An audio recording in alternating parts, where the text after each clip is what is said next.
बस ये क्या बताऊं, जब से बेटी घर से रुखसत होके गई है, समझो मेरा तो घर बिल्कुल सूना हो गया। आप जल्द से जल्द हाँ कर दें ताकि मेरे घर में बेटी की कमी पूरी हो जाए। लेकिन आपा अभी तो हाँ नहीं कर सकती। मधिया तो अभी पढ़ रही है और कम से कम 5-6 साल तो उसकी पढ़ाई अभी मजीद चलेगी। पढ़ाई का क्या है, पढ़ाई तो शादी के बाद भी पूरी की जा सकती। जी जी बिल्कुल, और मेरी तरफ से पूरी इजाजत होगी। और फिर हमने कौन सा नौकरी करवानी है, जितना पढ़ लिया उतना ही काफी है। और वैसे भी बेटियां शादी के बाद घर संभालती हुई अच्छी लगती हैं। नहीं नहीं, मधिया पढ़ाई नहीं छोड़ सकती, उसे बहुत शौक है पढ़ने का। और आप जो घरदारी की बात कर रही हैं ना, वो तो बहुत ही पुअड़ है, बिल्कुल भी शौक नहीं उसे घर संभालने का। ये कंडा तक तो तलना आता नहीं उसे, घर क्या खाक संभालेगी। अरे तो मैं नौकरानी रखवा दूंगा जी, ये तो कोई मसला ही नहीं नहीं है जी। नहीं नहीं बेटा, ऐसी कोई बात नहीं है। जब काम सर पे पड़े ना तो खुद ही आ जाता है सब। अरे आप फिक्र क्यों करती हैं, मैं हूं ना, सब सिखा दूंगी उसे, बिल्कुल अपनी बेटियों की तरह रखूंगी। बस बहन आप तो फौरन हाँ करते। नहीं नहीं, आपा ऐसे कैसे हाँ कर सकती है। मेरा मतलब है हमें वक्त दरकार होगा ना सलाह मशवरा करने के लिए। बोलो ना आपा। जी थोड़ा सा वक्त दे दें आप हमें, हम आपस में सलाह मशवरा करके तो फिर आपको बता देंगे। ठीक है, जैसी आपकी मर्जी, लेकिन ज्यादा देर मत लगाइएगा। मैं सच बता रही हूँ, एक से एक रिश्ता पड़ा हुआ मेरे शाहिद के लिए। तो आप कर दें अपने लड़के की शादी वहां। वैसे भी हमारा 5-6 साल तक मधिया की शादी का कोई इरादा नहीं है। मतलब मधिया बरसरे रोजगार है, खुश शक्ल है, पढ़ रही है, उसके लिए भी रिश्तों की एक लंबी लाइन है। मगर उसकी शादी के बाद आपा का क्या होगा, ये सोचने के लिए हमें वक्त दरकार है ना। कम से कम 5 साल।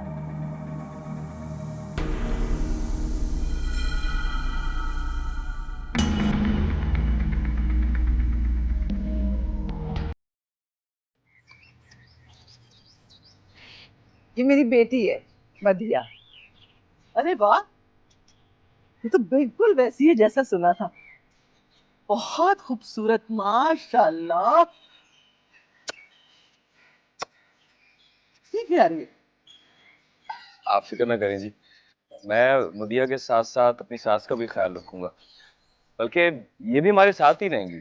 नहीं नहीं बेटा, ऐसी कोई बात नहीं है। है, आपकी बहन ने कहा तो यही है। अगर मेरा बेटा इसमें खुश है तो भाई मुझे भी कोई एतराज नहीं है। बस आप हमारे हक में फैसला करें, अगली दफा मैं मिठाई लेकर ही आऊंगी। जीती रहो बेटा, चांद का टुकड़ा है माशाल्लाह। अच्छा, अल्लाह हाफिज। खुदा हाफिज।